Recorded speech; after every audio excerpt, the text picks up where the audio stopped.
Back when nothing truly mattered and we hadn't had a clue. We fell in to play the game. Nothing would ever be the same. There were times when there was laughter. There were times when there was joy. But they took it all away for the pleasure in our pain. Welcome to our new world. Shine a light on everything. Please don't be scared for what we know. Welcome to our new world. All the lions try to hide away from the scars we made. This is your chance to understand we did not design this plan that was built for you. There's nothing you can do. This is my warning, this is your sign that you can't go running high. We will fight for you. You know it to be true.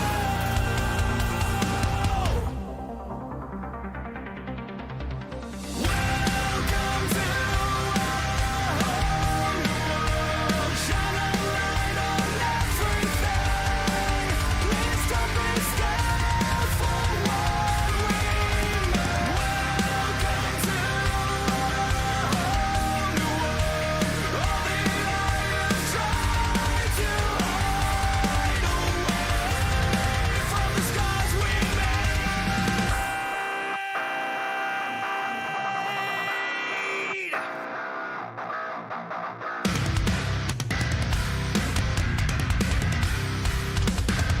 From the scars we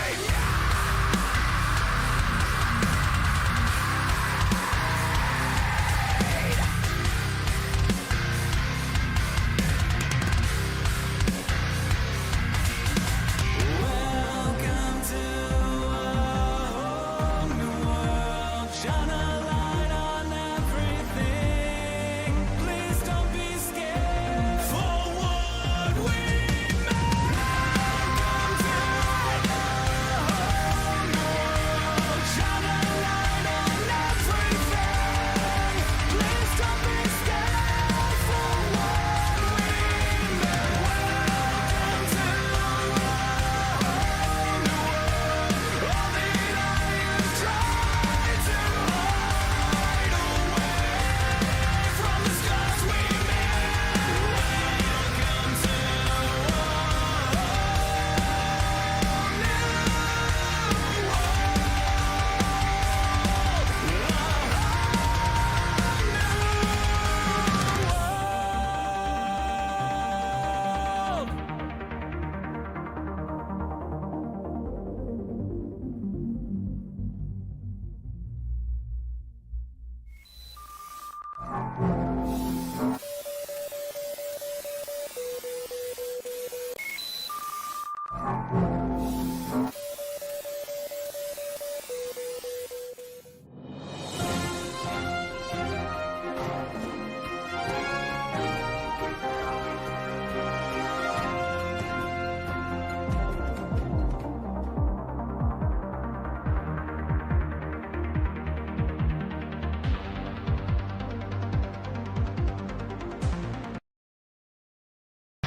Touchscreen and louder giveaways. Fuel burns in the glow of the pixel blaze. The rubber is rolling, the fist clenched tight. Your TV lights up the endless night. Fight to fight, we live the speed. No TV feeds our endless need. Heartbeats pound and engines climb. Best broadcast under the virtual sky. Turn the wheel, feel the breakneck roll. Sim racer staring through the thunder soul. Gear shifts crack like a lightning storm. Digital warriors breaking the norm. Turn the wheel, feel the breakneck roll. Sim race, still through the thunder soul.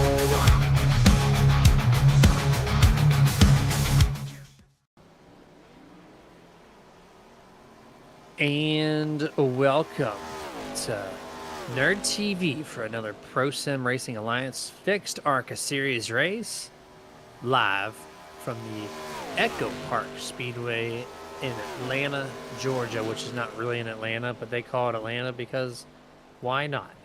As we're going to take 60 laps around this 1.5 mile Speedway, and it's not the restrictor plate version. No, it's the old bumpy version.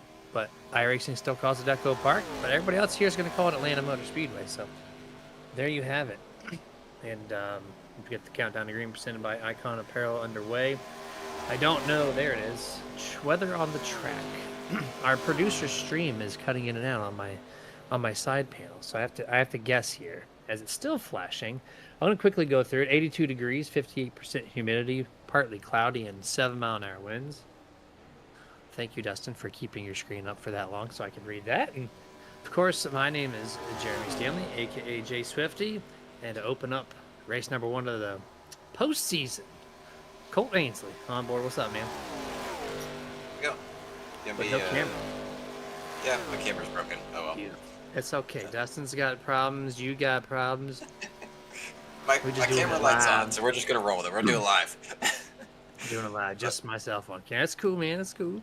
We got 15 entries here to start off the opening post-race, or post-season race, rather, playoffs. And it's going to have 16 drivers competing for... I'm trying to remember how many races we got in here. My end doesn't have the schedule up. Everything's just all messed up here. We're at 17, so we got 7 races left, including tonight. And then after that, we're going to work our way all the way down to Michigan on October 9th. The day after my birthday will be the night where we settle our champion. But this is going to be a fun race. Bumpy, you got the high groove, you got the low end. The middle can be 50-50 here. But I've not seen the ARCA cars tackle this place. So what are we thinking, Colt? Any practice from your end? And if so, which groove do you think is preferred? So no practice on my end because I haven't even logged into iRacing this week. This is the first time. But from my knowledge of Atlanta, and looking at the track temp right now, it is 116 degrees on the track. You could fry an egg out there. So Yeah. obviously hot. Hot Atlanta's going to earn its name tonight. It is going to be slick. I'm watching guys. They're driving through the middle of the corner, turning right. You see the back end just step out, and guys struggling for all kinds of grip tonight. So from what I've been told and from what the discussions I've had with my team on the open side is it is going to be very, very loose after about 20 laps. They might drive okay, but once it goes away, it goes away. And so it's going to be, we might be watching some 185-mile-an-hour dirt tracking tonight. That'd be fun. We're going to throw it back to, what was it? Jeff Gordon and Jimmy Johnson duking it out at the end. And Cup race, 05, 04, something like that, where they just couldn't not keep the car from sliding. And like I said, 15 cars here tonight. We got less than a minute left in this practice session. All but one driver has posted time. And that driver's the 42, Mr. John Freeman, which he, as of last week, is the second driver to win back-to-back races this season. Derek Runge did it to open up the first 2 races, and then the last 2 at Darlington and Nashville has been John Freeman. So can he be the first 3-peat winner? I don't know. Maybe we don't have a time for him to go off of, so Dustin Mayer hit me with the autocorrect, kind of, sort of. He said he would have got 3-peat with the Watkins Glen money shift not being in the way. So that is also very true. Poor John, he's never going to live that. I tell you what, we will let you live it down if you win the championship. That's when we'll let it go. But until then, we're going to keep having fun with John there. And I think he's enjoying it. He's playing along with it. He's giving him a chip on his shoulder. He's got something to prove now. I don't know who coined the term money shift. That's not worth any money to me. I would rather not take that dollar bill. Expensive. It costs it is an money, expensive yes. thing. Yeah. I'm definitely not on board with it. It just blew the engine, as they would say in our 2K3. But all right, we got qualifying rolling. That means we're gonna get our cameras off your screens, and we're gonna go on board with some of the fastest guys in practice. And the fastest one is the 15, Vincent Short. This man has yet to pick up a checkered flag this season. He's been quick in multiple places. He's barely got the lead in practice, with the only driver to hit a .099. Let's see what the 15 does here in this qual session. Yeah, this is Vince's kind of place. He's, again, being a teammate of mine in the Open Series, he has talked a lot about how much he loves Atlanta. He used to hate this place, but it's really come to him over the past couple of years. He is really strong here, really smooth, and he just has had terrible luck in both the Open and Fixed Series. So hopefully he gets a good starting position tonight and can make a good lap. But it looks like he's going to stay up high. Interesting. I don't know if he is trying to. He might have a throwaway lap here for his first lap. I'm looking on my other screen to keep an eye on lap times, but yeah, he could be just warming his tires up, similar to what we see at Daytona and Talladega sometimes.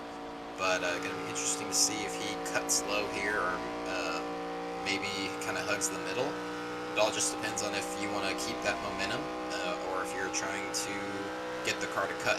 And yeah, looks like staying up in the high line. Apparently with this rear end gear that they're using, it's going to be better to stay up top and keep the car wound up.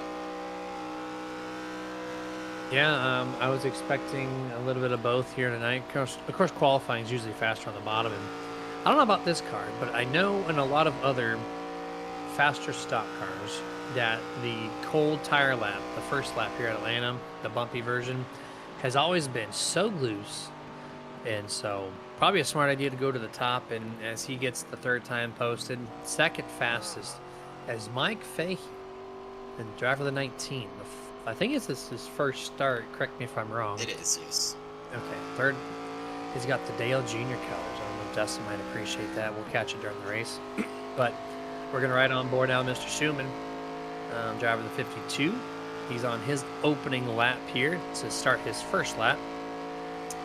He also going to take the highline approach. Let's see if he goes and throws his way this first lap, or if he's going to go ahead and also, or rather go and try the bottom. One interesting thing I noticed watching Vince on my other screen was he went to the bottom in 3 and 4 on his second lap. So maybe he realized that he was losing time on the top, and that first lap was actually a hot lap, and he decided to try to cut to the bottom and see if he could gain any time, and he really didn't. His second lap was slower. So he's going to be starting, third right now. And so we see Schumann come to the line. Let's see what he can put up. I got a 30.51, so looks like he's kind of floating up to the wall, really loose, yeah, there it goes. Even loose on the top grip lane, where if you're loose up there, just imagine what the bottom feels like for these drivers as they try to get all the air or the temps built up in these tires, the pressures. And Corey Bigley's going to try the bottom here in 1 and 2. Which I think is the best way around for a qualifying lap, personally. Not too many times I go to the top for a qual session, but Corey's gonna go bottom again. So 3 and 4, 1 and 2, all stuck to the bottom.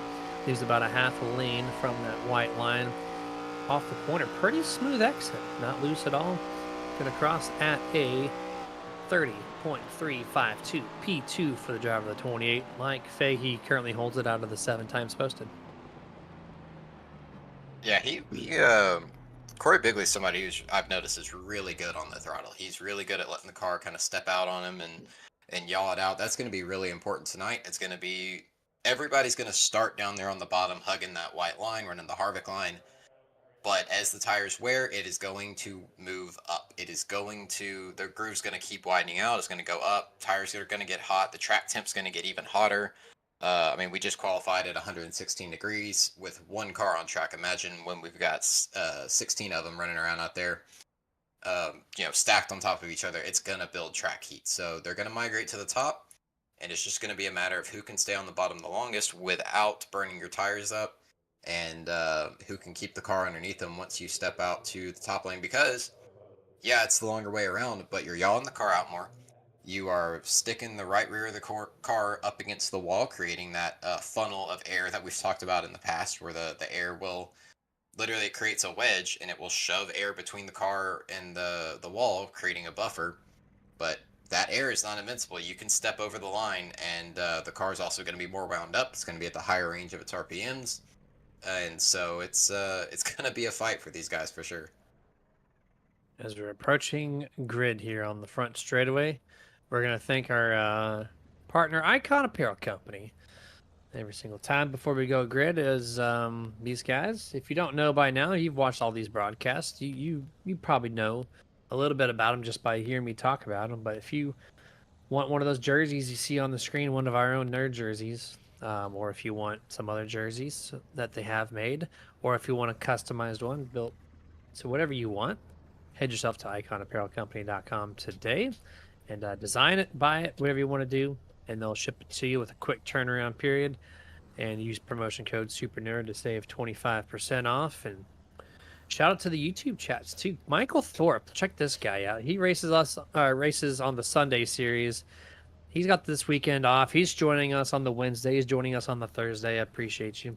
But here's the starting lineup here for race number 1 of the playoffs. Mike Fahey and Corey Bigley is going to take P1 and P2. Derek Welch and Vincent Short going to be starting in row 2. Row 3, you'll find Brandon Schumann and Steve Rada. Row 4 will be Chase Rockford and John Freeman. Row 5, David Bradford and Dominic Bettini. 6, Bobby Hamilton Jr. and Mark Truxell. Row 7, Frank Griffith and Joshua Ingram. And then Tom Barish is also a new face to the league. He's going to start dead last at 15th. And apologize if my mic is cutting in and out. My producer says it is. I can't confirm that, but if it is, there you go. And John Freeman did join. No practice, no qualifying. Cole, do you think this is a good strategy for the guy who's trying to go for the first three-peat? I think it is. If anybody can do it, it's going to be him for sure. So it's going to be a wild night for for him. He's got to dodge the initial wreck, though. I think we all know what's going to happen. They're going to barrel it off in there, and somebody's going to bust their butt, and it's going to take out a handful of guys. And it's unfortunate. Not that it's a lack of talent. It's just driving in over your head. And so these guys really need to be cool and calm. Let the tires heat up. We've talked about it before. These general tires are notoriously hard, and they take a little while to heat up. So you got to get out there. You got to take care of your car, take care of your tires, and not take out a bunch of people with you when if you do make a mistake. So. All right, here we go. I apologize. It's Michael Thorpe Sr. I don't know why I don't know this by now. He's in the chats, not Junior. But here we go. Green flag is underway for race 1. And the 19, Mike Fay, did not get the best start as he would like, as the one of Derek Welch, I think, gave him a little nudge to propel him into turn number 1, gives him that 1 to 2 car length advantage. Corey Bigley with a great one on the top, and already going to be a wreck. Oh, Steve Rada Rada. cross over the 52 of Brandon Schumann. And the caution Big wreck on the is back Bobby stretch. Hamilton Jr.'s involved. The Like David green and Bradford caught a blue big piece of it. car. Yeah, who was that one? That was. Let's see here. That's Brandon Schumann on the radio saying it might be his fault for netcode. Let's take a look at this. Was it Steve? Oh yeah. Oh, big net code. Yeah, that was not your fault, Schumann. You were drifting up, but you were not going to make contact. That was just. What was I mean, that? that was a 10 foot of feet. net code at least. I And was poor thinking Steve and 3 Bobby or just, 4. David, nowhere to go. Yeah, it was massive. Even race control is saying that was unacceptable for that. I mean, I've been burned by that kind of net code before. It's crazy that we still have this kind of issue with that. I know it's a new car and all, but look at that. I mean, Cole, they were we never going to have- make contact. We only have 17 years of experience. We're almost getting there to the point where we might not have this. You know, someday it won't exist. And I've always Well, defended them, but you know, there's other simulations that don't really have this problem, not like in this case, and quite frequently. But man, that was. I don't like calling it out, but you can't avoid that conversation when you see it. It's just clear as day. And he's riding on board of Mr. Bradford. He's just oh, he out never of saw smoke, it. nowhere to go. He kept the throttle down, which I don't know about that per se, but Yeah, he could not see anything in front of him. I mean, when you see a puff of smoke, typically, like, standard procedure is you aim for where the wreck is, because most likely the wreck's not going to be there when you get there. But they didn't have enough speed built up for Steve really to spin all the way down to the bottom of the racetrack. So he was able to loop the car back around. Not that he did anything wrong, he was just trying to hang on for dear life and not get clobbered like he did. And David aimed for where he was, expecting him not to be there, and Bobby followed him. Like, he followed him straight in there, thinking he had a clear path. And when Steve spun back up the track, trying to get it straight, they were just right there and nowhere to go. So really unfortunate. It was going to be fun watching David and Bobby. This is a track that these two are really good at, and you already don't need them to be good at anything for them to run up front and just, no time to react. Throws the 13 way up in the air. Yeah. As we're gonna go about one lap to go before you go green flag here. Trying to go through the playoff drivers here. The two that were initially involved, Schumann and Rada, those are both drivers that are in the playoffs. Bradford is not. Bobby Hamilton Jr. is not.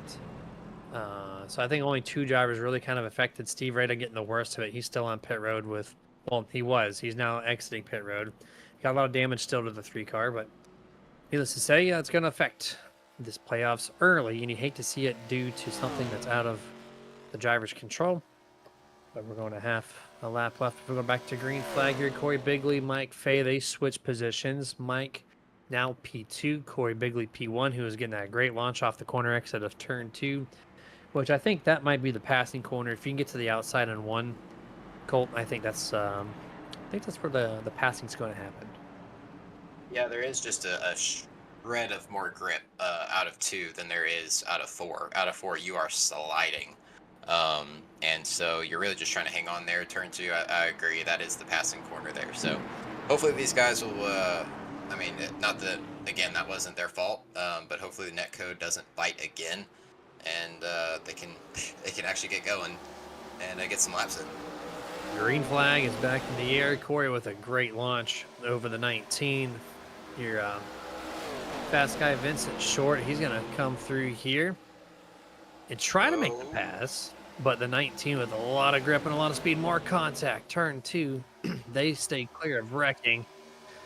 And we're getting a report there was some decent amount of space between those two as well. I know Vincent was pushing wide, though, so that was kind of etch-a-sketch, if you will.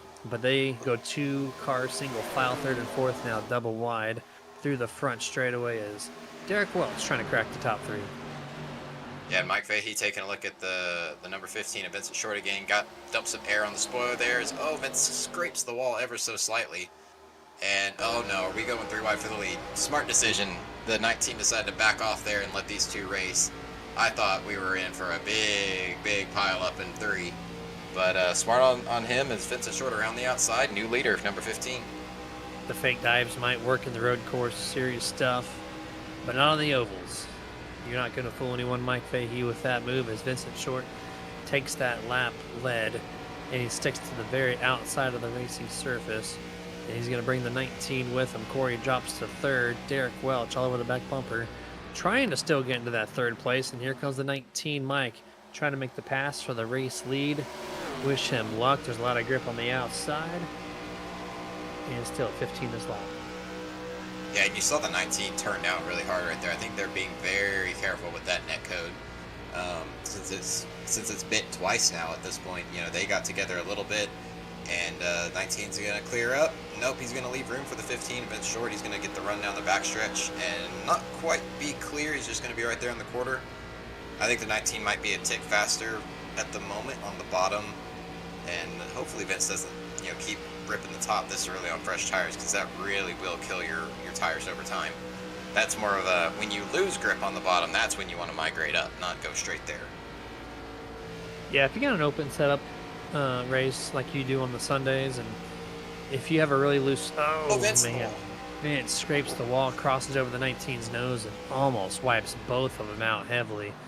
Thankfully, no contact was had when the crossover happened, as 19 goes back to the bottom. But yeah, if you run the top on a open setup and your car's loose, you can lift a little bit more and still get a lot of speed on the top and conserve those tires. But on this fixed stuff, Colt, you've said multiple times, these cars are typically tight, tight, tight, which if you just run that outside groove like the 15 is, you're going to destroy that right front in a hurry.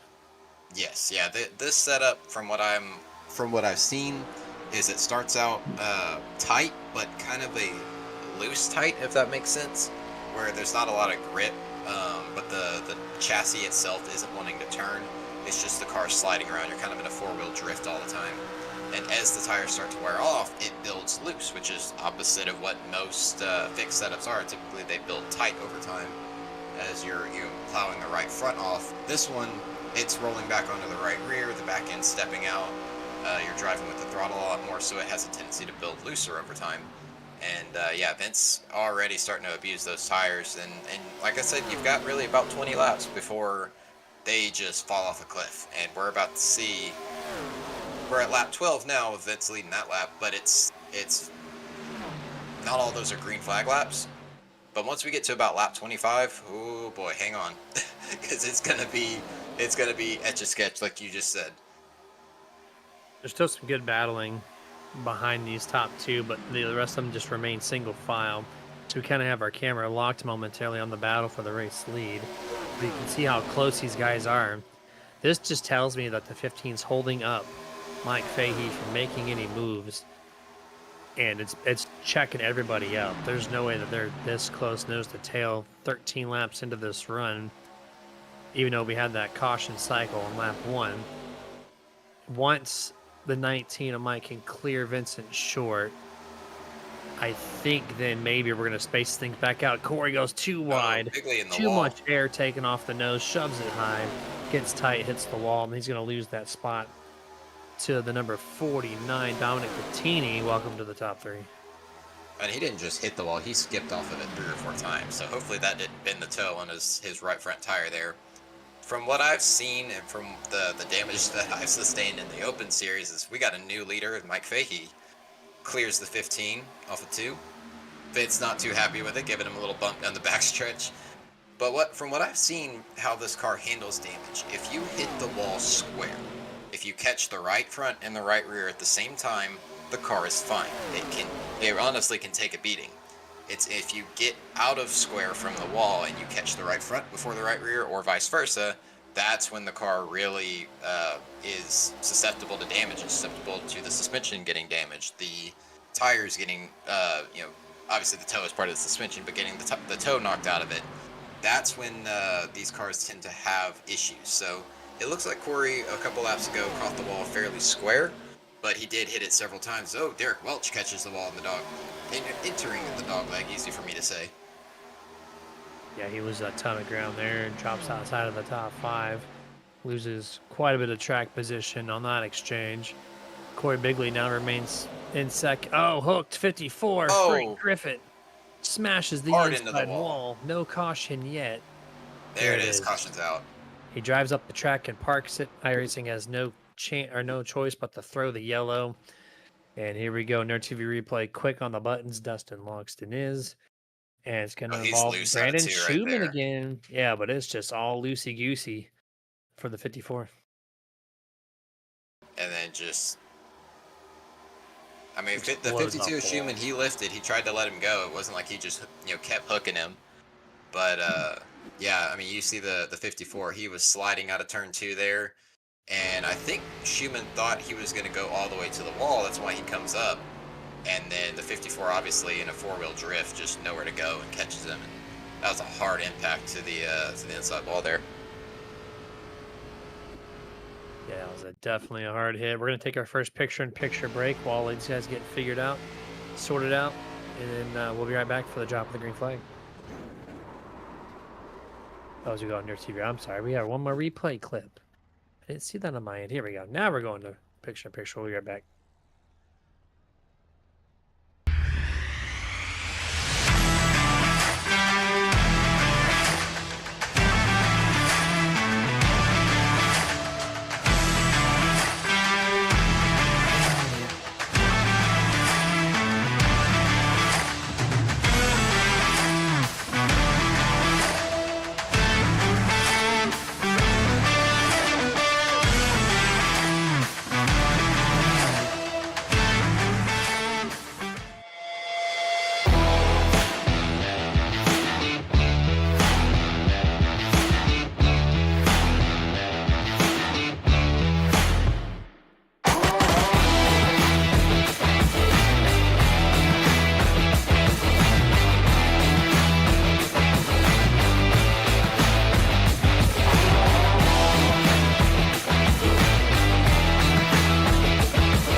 Hey, can you do me a favor? I'm really hungry, but I'm trapped in here, and I dropped my last piece of boozy jerky on the floor. I can't reach it. Would you mind grabbing me a bag of the most tender, flavorful booze-infused jerky on the planet? I promise I'll pay you back. I mean, I'd eat my piece, but I can't reach it. Oh, actually, I got it. Oh, it's so good. It's so tender, so flavorful. You should really pick yourself up a bag. But if you do, you can't eat it in here. Now, this is my spot. I own this spot. Boozy jerky. The original booze-infused beef jerky with a pair. Now. Back to full screen here. Pace car down. Resuming this race on lap number 20 as Mike Fahey is going to lead to the green flag this time. Vincent Short on the outside. Green flag is out. The 49 Bettini. Looks like a little tire spin. Going to cause a little gappage for the top two as they're going to go back to where they were just racing. The 15 early to the outside. Vincent Short loves the outside grip. And Mike's going to go to the bottom with the 49. He goes side by side with the 15 down the back stretch for just a short bit. Clears the 49 of Dominic. Heads off into turn number 3, 2 by 2 for the top four. That was a big run down the backstretch for Vincent Short. But man, Dominic Bettini, he's still fighting rear grip issues. After that little bit of wheel spin, he was sliding in 1 and 2. I watched him wiggle a little bit. And then 3 and 4 there, same thing. Oops, Schumann catches the ball pretty hard. Able to maintain, though. We talked about it during break, but it was funny watching the restart with all these big yellow spoilers sticking out of the back of these cars. And it was just watching them like a bunch of happy dogs, just the tails wagging like crazy as they come through the restart zone. And it was pretty entertaining seeing who was going to be the most loose on the restart. A side-by-side battle for the lead, and Schumann wants a piece of it. I'll let you take this, Colt, for just a minute. I got to step aside 1 second. 19 staying down low. 15 gets a big run down the backstretch, carrying that momentum. The car keeps the car wound up. Which lane's Schumann going to take? He's going to fall in line as Vince Short takes the lead onto the bottom of the racetrack. He's trying to clear him and aero block the 19 a little bit, take the air off his nose. Oh! This ARCA car has a tendency, though, to get really loose as you get somebody right up behind you. Takes the air off that spoiler and can get you really loose, similar to what we see with the Xfinity car in NASCAR, and soon to be the O'Reilly's car. That's going to be a big change. But side by side down the back, Fahey still wants a piece of it. Vince trying to defend. Back down to the bottom he goes. He's going to take the air off the nose a little bit. Yeah, it's different to see here, and it's different, Colt, to see the 15 jump to that bottom. Definitely taking more of a defensive line right now. Fahey to the bottom again. He's going to drive it way down into the corner here. Is he going to slide up in front of the 15? I think Vince has a little too much momentum, though. Bark's coming off the back of the 15. I don't know if that's the wall or his right rear track bar, but they are brawling right now, and that's just killing their tires. I mean, they are struggling.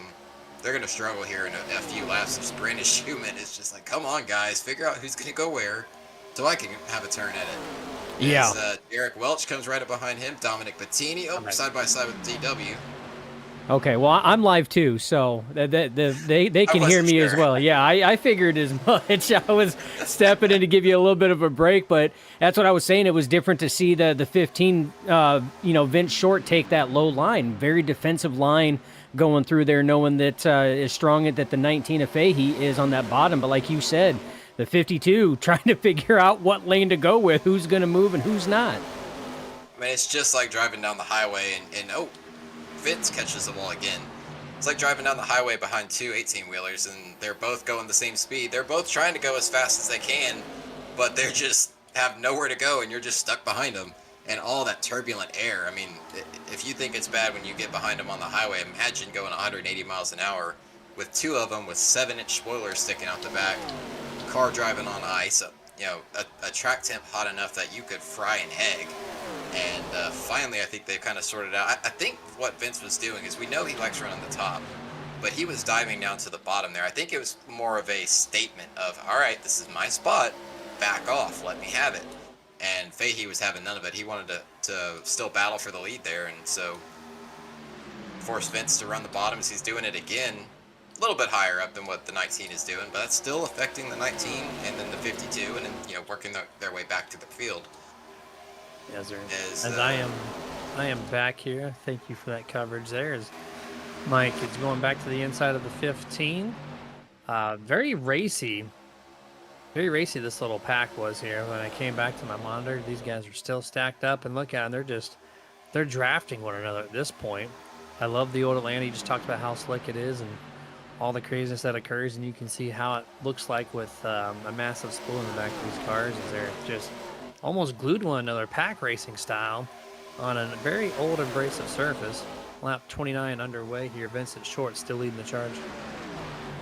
Like I've talked about while you were away, they are just murdering their tires right now. This is the worst possible thing you could do. I mean, it's like running side by side at Dover. I mean, we know 1 or 2 laps at Dover side by side, and you have burned off 10 or 15 laps worth of your tires. Imagine doing it at the place known for killing tires, and you know that's why these guys are grouped up 2, almost 3 wide behind him. John Freeman into the picture. He just kind of appeared out of nowhere. Oh, Derek Welch hard into the wall. That's twice now he's found that front stretch wall, man. This one probably hurt the worst, coming off the second part of the dog leg. He's bumping over the back of the 28. Yeah. Little fender tag there, going halfway down the back straightaway. I mean, that's twice now we've seen a car hit the wall kind of hard, if you will, and they seem to be unaffected by that. We saw Corey do it early on the outside of 3. Now you saw Derek do it. It doesn't look like they lost any speed in the car. Yeah, and it looked like, from what I could see there, is Brandon Schumann into the wall, trying to push the 15, and he just aero blocked him up into the wall there. I'm sure Schumann's not going to be real thrilled with that, as that's going to give John Freeman second place. I think the tires of the 15, you see him wiggling right there. He is struggling for grip right now. Oh, yeah. He's kind of floating around. I've been watching the past 5 or 6 laps, and the back end just never settles. It's just kind of wobbling, like a wobbly ladder. And he's just not able to get the power down without getting into a 4-wheel drift.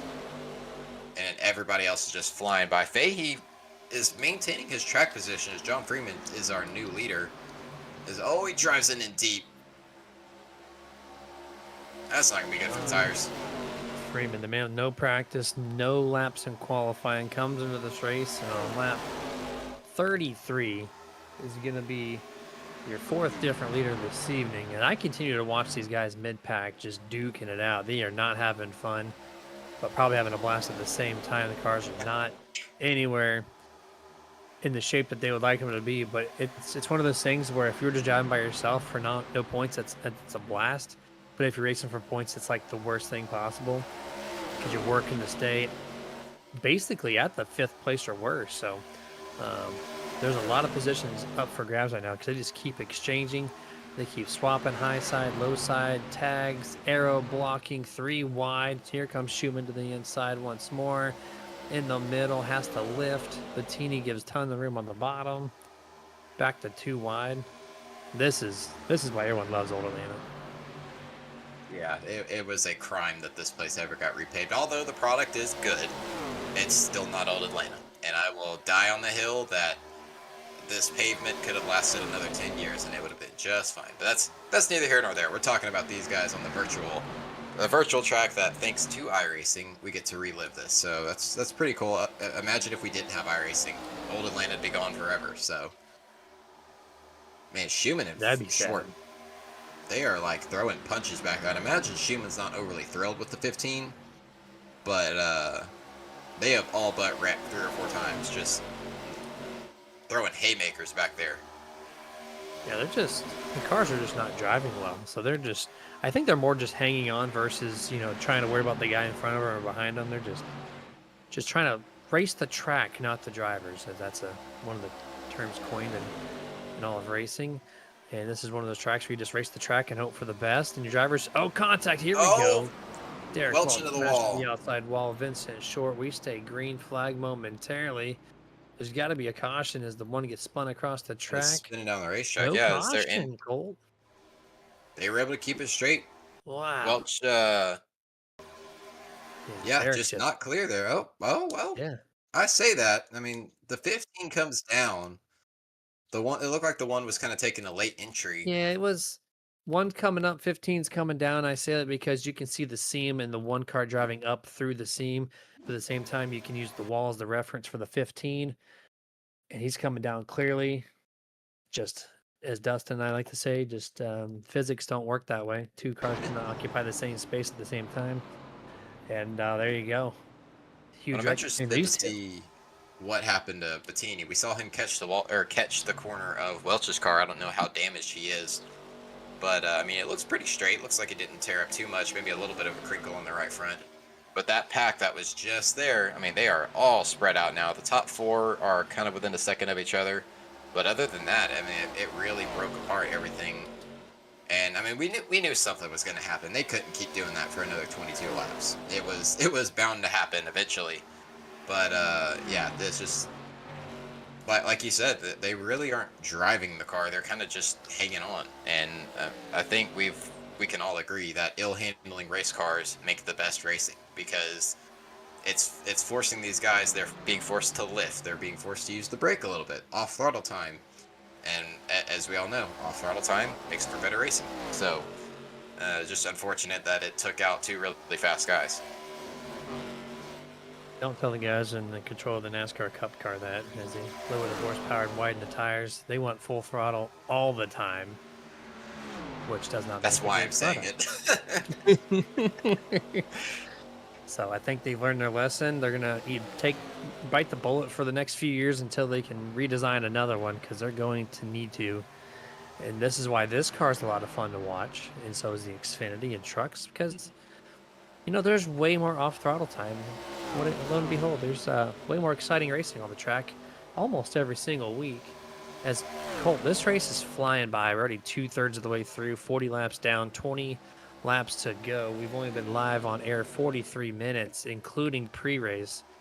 So these laps are ticking down quick. John Freeman saved the tires for the long run, and he's got a half a second lead over Mike Fahey, who's still in position to potentially catch him and fight for this race lead once more, to lead for the third time tonight. I think Mike was able to save his tires. Surprisingly, I thought he was really going to cook him racing Vince the way he was, but staying down on the bottom like he was, this 42 goes around Steve Rada, first car lap down.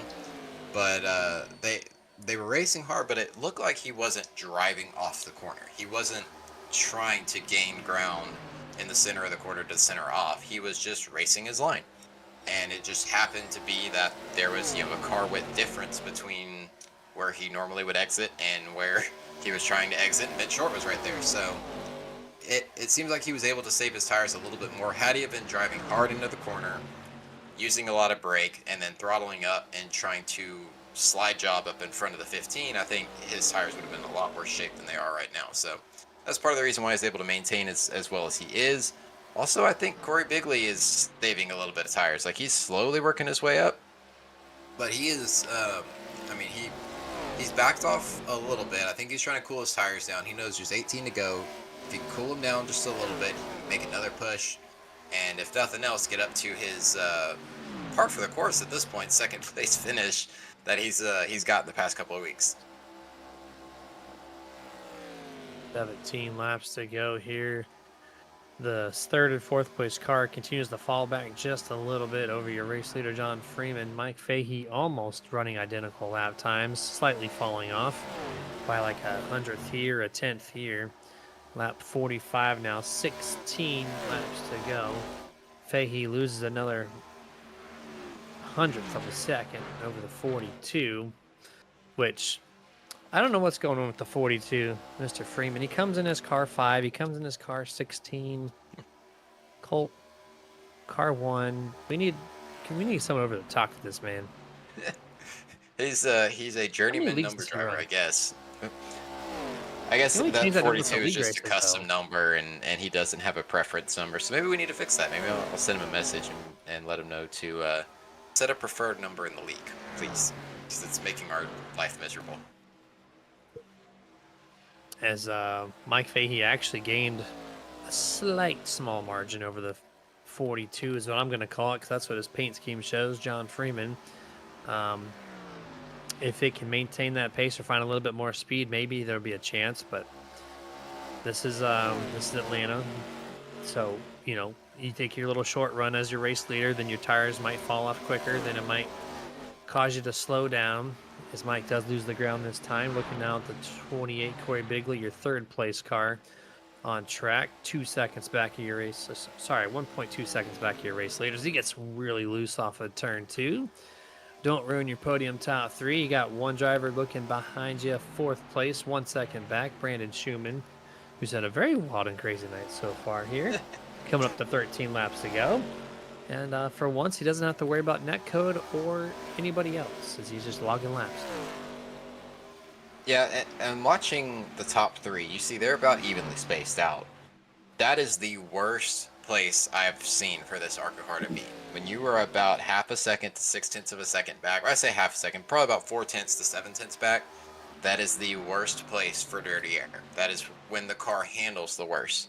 When you're further back from that, you can kind of run your line, the air's a little cleaner. When you get closer, oddly enough, you would think the dirty air would get worse, but as you get closer, it drives better. I mean, we had this issue, I say issue, we had this phenomenon happen at Darlington, where usually you can't run within half a second of somebody without just wrecking. And it was the guys who were running second in line were faster than the guys leading the line.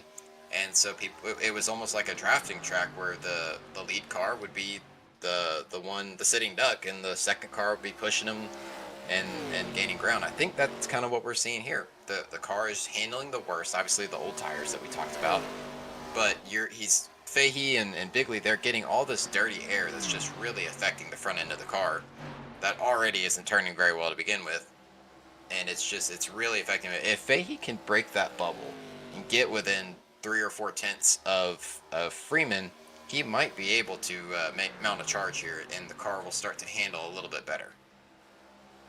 Michael Thorpe Sr. on the YouTube side saying it looks like a practice out here. And yeah, when the car is really spaced out and we got a couple cars out because of wrecks and whatnot, thank you, Netcode. You know, things like that kind of happen here. 10 laps to go, and Colt, the past 4 laps, Mike Fahey has been faster. He was 0.66 3 or 4 laps ago. Now he's 0.84. As you're tracking the raceepi.com race telemetry, as we have a nice unknown black bar covering up the numbers there. It's 170 now, and he's approaching. He's getting a little closer. He gains another, almost a full tenth that time. Just over 0.4 is the gap. They're both loose. They're both slideways. 19 making some progress. Even though he's got that dirty air on the nose, he's still, both drivers sticking to the bottom of the track as their preferred lane. And if this keeps up, we're going to have a really tight battle here for the race lead as we have 8 laps to go this time. And I just watched them run into that corner from the front bumper of John Freeman's car in 1 and 2, the last lap. John Freeman was loose on entry. He was driving the car down really, really low. Back end was wobbling, but he was stable on exit. Maybe a little slower, but stable. Fahey, on the other hand, somebody loose on the backstretch. Corey saves it. What a save. Yeah, he used the whole track, man. And he somehow didn't hit the inside wall. I thought he was going to knock it down. But back to the battle for the lead there, Fahey was loose on exit, which tells me he is trying to power off the corner. And man, you don't get that sideways and not hit anything. Oh, that was close. Literally using the whole racetrack right there. We're going to kick it back to live, and you're going to see a 2-car battle. Nose to tail, 1942. Mike Fahey is there. He has got the ground. Now can he... A little loose. Well, yeah, you can't make the pass when you're that loose. He's going to lose all that ground he just made up the past 2 laps, but can he get back to it? This is very tricky to pass. He's running the outside lane, but now aero blocking happens with Freeman. That's a great experience to have, to know how to do that. But how long can this hold? See the 19 get a little loose right there because of that. I know we still got 5 laps to go, Jeremy, but can I say it? I think this is shaping up to be one of those fantastic Atlanta finishes. Can we get a last lap pass? Can we get a nose advantage like Carl Edwards winning his first race in the Cup Series? Who knows? Kevin Where Harvick. did he come from? Yep, Kevin Harvick, 2001. Who could forget that? As we got 4.5 laps there. It looks like after that loose moment, 19's kind of falling off pace again. The right rear tire is probably really screaming at him for a lap or two. And John running his upper lanes now in 3 and 4 especially, taking the lane away from the 19. That's all it takes. Aero dependency Steve gone. Rada. And he's setting sail and once more. he catches him in a really bad spot. From what I'm seeing, the 19 drives better on the top, whereas the 42 drives better on the bottom, but they've kind of switched lanes, taking each other's lines away, and it's really affecting both of them, honestly. Like, the 42 is struggling, and you see him just run in the middle of the track there. The 19's trying, he wants to get up to the top. That's where he was better. But as soon as he does, the 42 jumps up there and blocks him. And so he's just trying to figure out a way. I think he's cooling his tires down. If he can get his tires down just a little bit, he can make a last lap push here and probably gain up that 0.4 of a second back pretty quickly. Yeah, Fahey decided that he's no longer going to worry about the aero. He goes to the top of the track in turn 1 and 2. Goes to the mid to bottom portion in 3 and 4, though, to try to gain some speed. Looks like he's going to gain a little bit off corner exit here. At the line, yeah, he gains a 0.5 tenth. That time around, 2 laps remaining under 3 miles.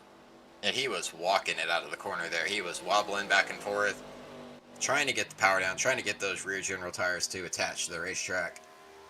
And down to the bottom, he's really going to drive down there. Freeman kind of blocks him a little bit. He drives down late, kind of adjusts his line.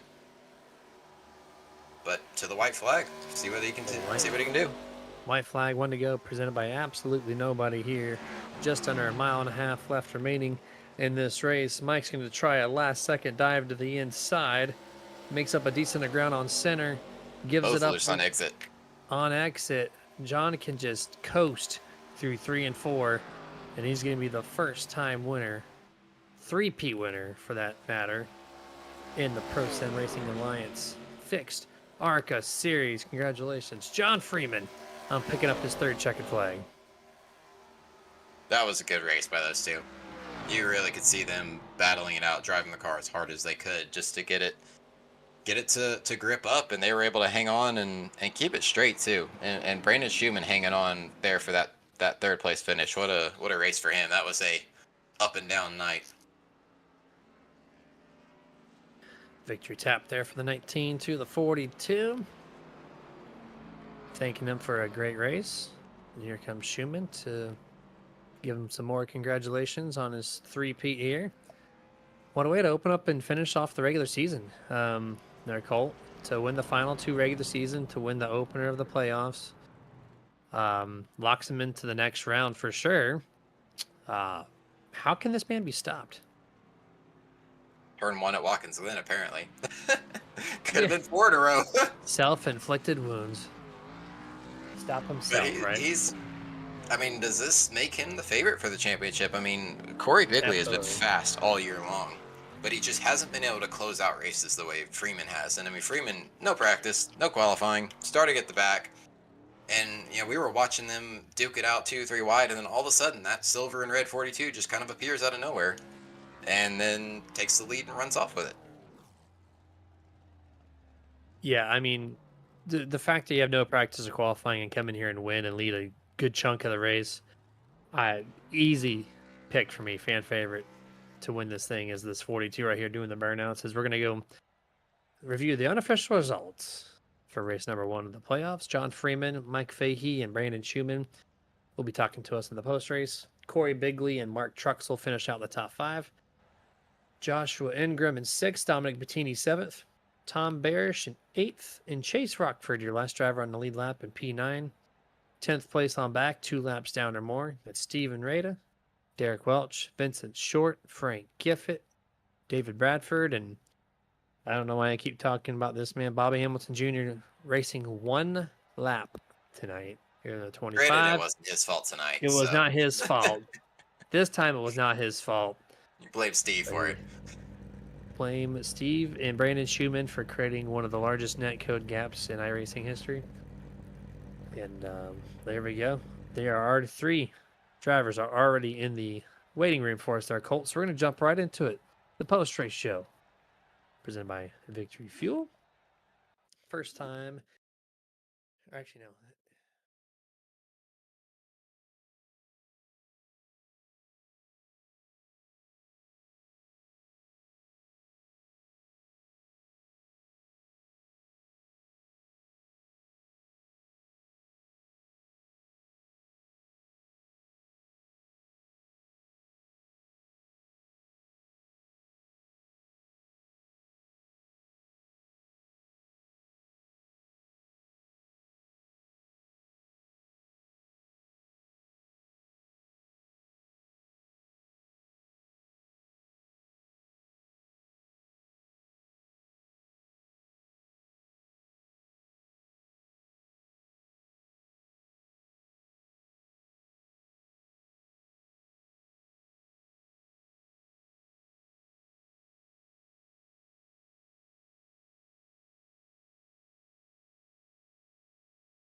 He's going.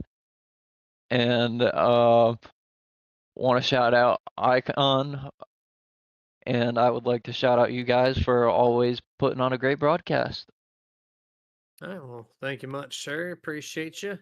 And we'll catch you next week at Talladega. Alrighty, thank you. See you guys at Dega.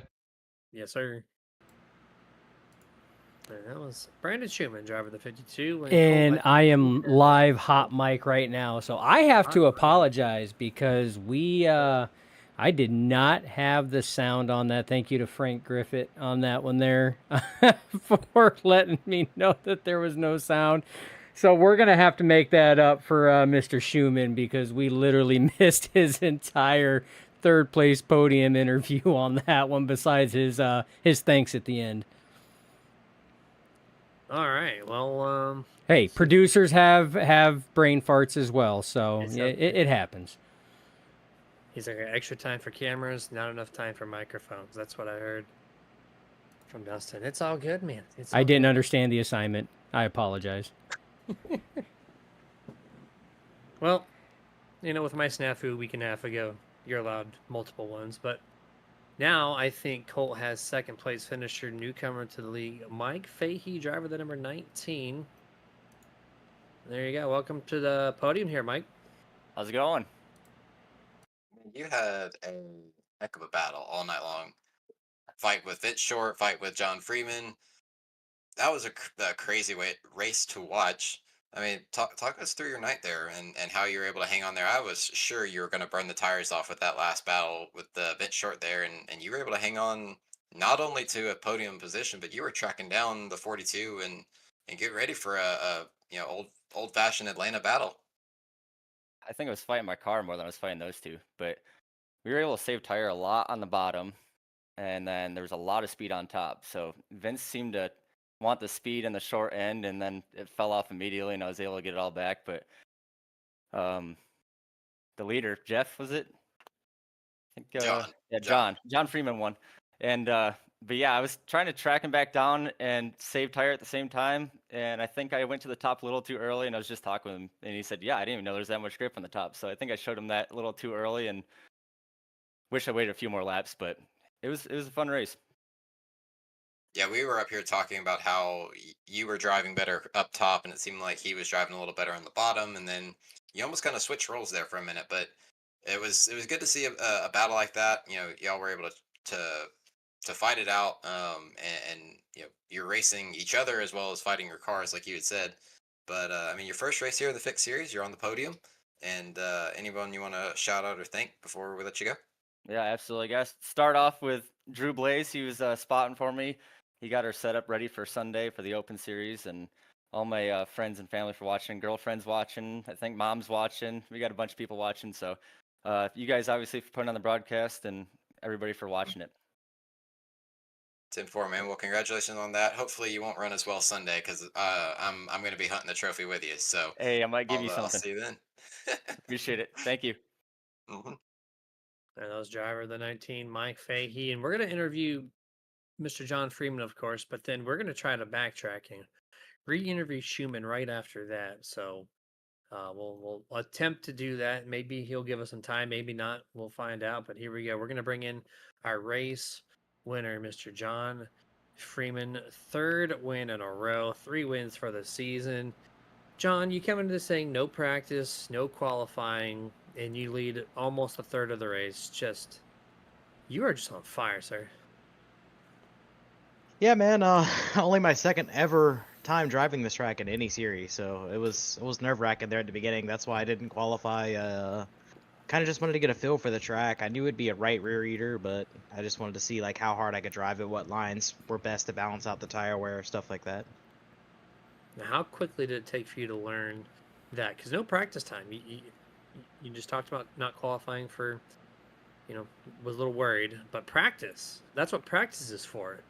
What did you just show up late, or did you just decide not to do it? I got home about 15 minutes before qualifying starts from work, and I just registered and ran and got in the shower because I work outside all day, so I can't race like that.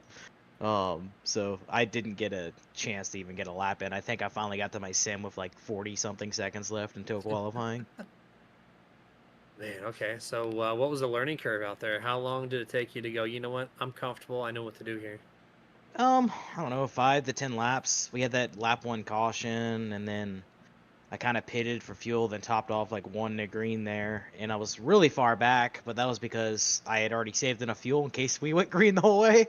So it was about straightaway back, and I was just kind of riding and toying with lines. And then once we got that restart, I kind of felt comfortable with being around those guys. And then I've just learned, with tire saving, you got to really balance your tire wear out. And I knew if I ran just one single line, it would really, like if I were to run the bottom the whole time, it's going to kill the right rear. But if I run the top and drive it a little bit harder into the entry to the corner, I can actually make it lean on the right front a little bit more, which really helped on the long runs. Just to balance out the wear. And then Mike was really good there at the end, and I learned at the very, very end on long runs that the top had more grip only because he started to gain back on me. So I was like, I had to go up there and see what's up there, and it was a massive amount of grip on long runs up there. So he actually kind of showed me that at the very end. We were able to just kind of run our own pace from there once we got to the lead and just hold it. It was a fun race with Mike. Yeah, you played that right. Mike run the bottom quite often with you in the race lead, but come up to the closing laps, Mike found some speed up on that outside. It took you about 5 laps to realize it. Then once you shut that air off on the outside, it was game over. You just picked up all that ground that you had lost to him in just a matter of 4 or 5 laps. So good heads up driving there too. But man, floor is yours. 3 wins in a row. You're locked into the second round. So what you got? Well, I mean, some of these guys are tough, man. Bigley's been fast. Like I said, Mike was fast tonight. Shout out Schumann, my teammate on the top 3. But hey, man, it's amazing what can happen when you don't decide to money shift. Going into turn 1 somewhere, or getting wrecked by Ryan Chapman on the last lap when he decides you're not gonna make the corner. So it's good to get 3 in a row. Thank you guys for a great broadcast. Thank you for everyone that might be tuned in right now. Thank you to my teammates, Brennan Polt, James Morris, Brandon Schumann, Glenn Grimm, Andrew Nagy, and everybody else. Wheels on Wheels, obviously you see them in the car every week, and I guess we'll see where we're at. Where are we at next week? Talladega. I guess okay. Well, I don't think we're getting 4 in a row, but we'll try. So we'll see what we got at Dega. And does that lock? Does anyone know if that locks me into a next round? How do these playoffs work? Anything This like that? does. Oh, nice. So no stress next week. Cool. Cool. Cool. Cool. The And best I got track 2 to have things no for you, stress. John, Yes, before sir. we let you go. Well, first off, you're never going to live down money shifting on one condition. You'll be able to get away with that. You got to go out and win this championship, and we'll let it go. Secondly, Wow. this could have been 4 in a row. Like I said, it should have been 5 if I didn't money shift and Chapman didn't just say you're not taking the corner and turn 1 and 2 on the last lap. But at the end of the day, man, I'm not living down the money shift ever. I still talk about it to this day. I'm like, oh, I was dominant race, chilling, and then, hey guys, it'd be really funny if I just did a choke job right now, and that's exactly what I did. But no, I appreciate that. I'm gonna try to go get this championship, but there's some tough competition. We'll see what we can do. All right, man. Well, go ahead and enjoy the rest of your night. We'll catch you at Talladega next weekend, and that's it. That's the post-race interview with John Money Shift Freeman. We'll see you next week, man.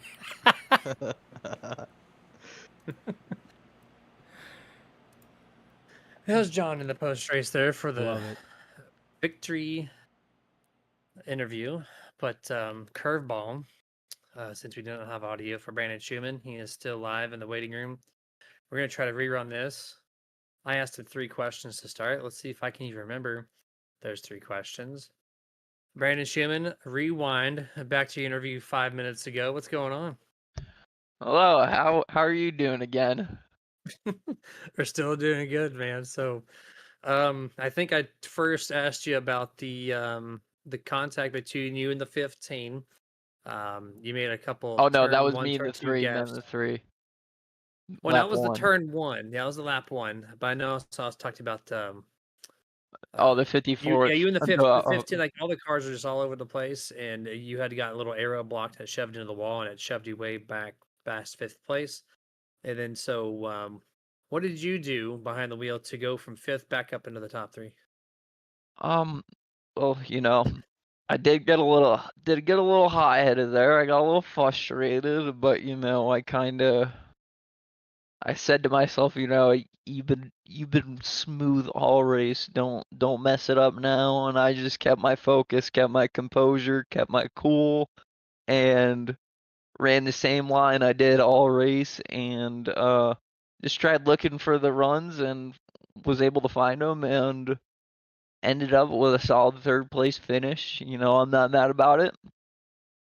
Corey, he definitely had a little bit of a gap, but I definitely started running him down, and then he had a screw up out of turn 2 where he decided he was gonna run the bottom, and he just kind of slid his tires and went down to the apron.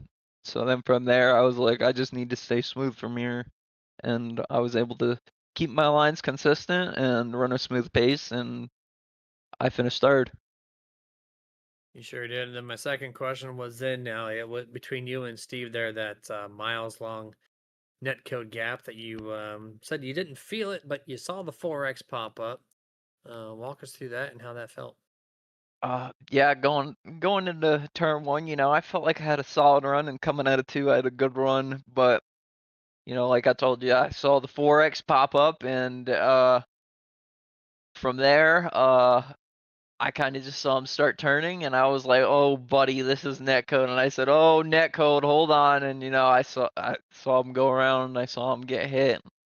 Felt real bad. Tried calling for an EOL right away, but Commissioner Bradford said it was indeed netcode, and then also had another incident late in the race. It was between me and the 54, Frank. I've been messaging him. I apologize because I feel like he got the short end of the stick, because we both kind of had a mishap. I kind of slid up, he kind of slid down, and you know, he kind of went down the inside wall and got the short end of the stick, and my race lived on. So I felt real bad for that too. Yeah, how we call that is I thought the 54 got loose way more than whatever you did to shift up the track. And so I thought that was more on him. But I mean, you're coming off a corner exit, so it's bumpy, it's slick. And plus, running the bottom, when you get to turn two, the car wants to just push way up the track at the same time into that push loose. So it's quite easy actually to do that here at Atlanta. Indeed. There you go. All right. Well, I appreciate your second post race interview of the night, man. P3 tonight. Congratulations. And once more, your final shout outs. Final shout outs. Again, want to thank my parents for always watching every single week, no matter what league it is. Got to thank Ryan Chapman for bringing me aboard. I know he kind of isn't really too active, but you know, I'm still gonna proudly run elevated esports in this league. Got to shout out John Freeman for always keep me updated how I might be doing mid race, and got to shout out Icon and Scott for sponsoring this car, and you guys as well for not only sponsoring this car but always putting on a fabulous broadcast. Except for that scrub producer, need to fire him. He's out of here. Tune in needs next a week pay as Jeremy cut. takes in the producer spot, and Colt and Dustin talk about it in the booth. But you have a good rest of the night, sir. We'll catch you at Talladega next week. Alrighty, see you guys next week. All right, man. Thank you to Brandon Schumann for doing that rewind. This is the first time we've ever had to do a rewind section there. After over 350 productions. So, you know, there's always a first for everything, right? Always the first time. Always the first. Well, thank you guys for tuning in. That was a fun time, even though the car count wasn't great. But still, the racing in Atlanta was fantastic. And that was more numbers than what we had been seeing recently. So if we can keep those numbers getting up a little bit more, and we're getting really close to the 20s, that'd be kind of awesome to see as we close out the first season ever for the PSRA Fixed ARCA Series. I'm Jeremy. Been talking alongside with Colt and part-time commentator, Mr. Dustin Logston, and producer himself. We're going to close this thing out. You guys have a good rest of your night. Stay safe. Get your nerd on. Catch us live Wednesday for the OP Butt Kicker Series. Till then, we'll see you then.